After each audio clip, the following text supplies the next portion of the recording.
The group schedule for this year's NBA Cup has been revealed, and I thought it would be nice to do a quick video going over where the Cleveland Cavaliers find themselves this season and what I think of the NBA Cup overall. So I'll start by being completely honest and saying that a year ago I was definitely a hater. I thought that the in-season tournament was stupid and that it would be an unnecessarily complicated addition to the regular season, and most of all, I just thought no one would care about it. And to a degree, I was right. The NBA Cup is cheesy, it is somewhat unnecessary and confusing, and really, no one cares who wins about a week after it's over. And yet, it was still a lot of fun.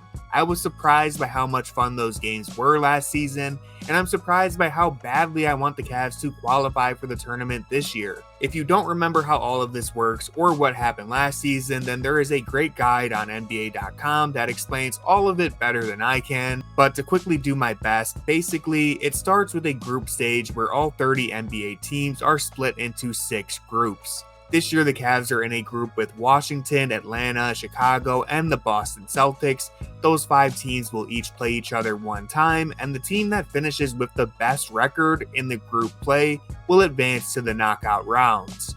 From there, it's pretty simple. You play against the other teams that qualified in a single elimination fashion until eventually someone wins the NBA Cup. Last season, the Cavs finished 3-1 in group play, which is good, but it wasn't enough to advance because the Indiana Pacers ended up with a perfect 4-0 record. In fact, 4 of the 6 teams that advanced went undefeated, so that's basically what you have to do in the group stage if you want a guaranteed shot at making it to the next round. And so this year, that puts the Cavs in a tricky position because, well, they share a group with the Boston Celtics, and there's a pretty good chance that the winner of that matchup will end up with the 4-0 record. That's not to disrespect Washington, Atlanta, or Chicago, but those 3 teams are certainly easier opponents, and really, the Cavs and Celtics would both be disappointed if they lost to anyone else but each other. Now, I don't have to tell you that the Celtics are fresh off an NBA championship and just dealt the Cavaliers a gentleman's sweep in the second round last year.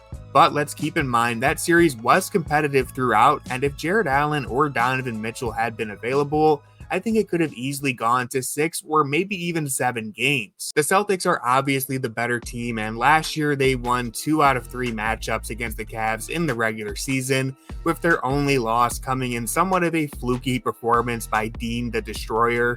But the year before that, the Cavs actually went 3-1 in that regular season series with a handful of wild finishes, including the iconic Grant Williams game. So really what I'm trying to say is this game has a high chance of being must-see TV, as we really don't know what to expect between these 2 teams. I don't think we'll see full playoff intensity, but I am confident that it will be more exciting than your typical regular season matchup. And even if the Cavs lose to Boston in the group stage, their chances at making the knockout round aren't completely lost, because each conference does get one wildcard team, which is decided by who finished with the second best record in their group. And in the likely case of a tie, the wild card comes down to which team has the highest point differential in their group games. So basically, how many points did your team win by? Last season, the Knicks and Cavs were battling for that wild card position, which led to a pretty funny situation where both teams were attempting to run up the scores on their opponents.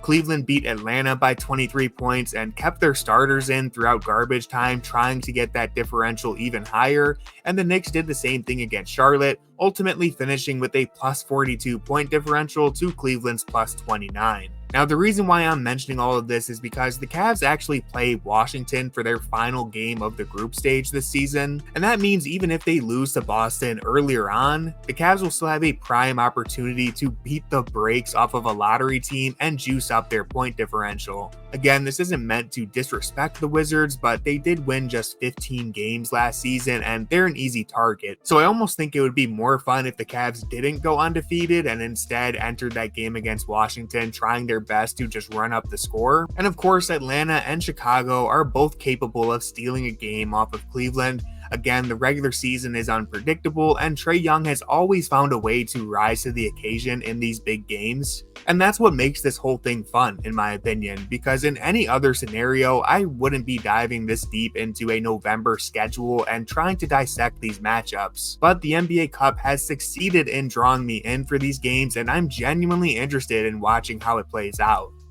Now, before I end the video, I do want to say I am praying that the NBA changes their idea for the court designs this season.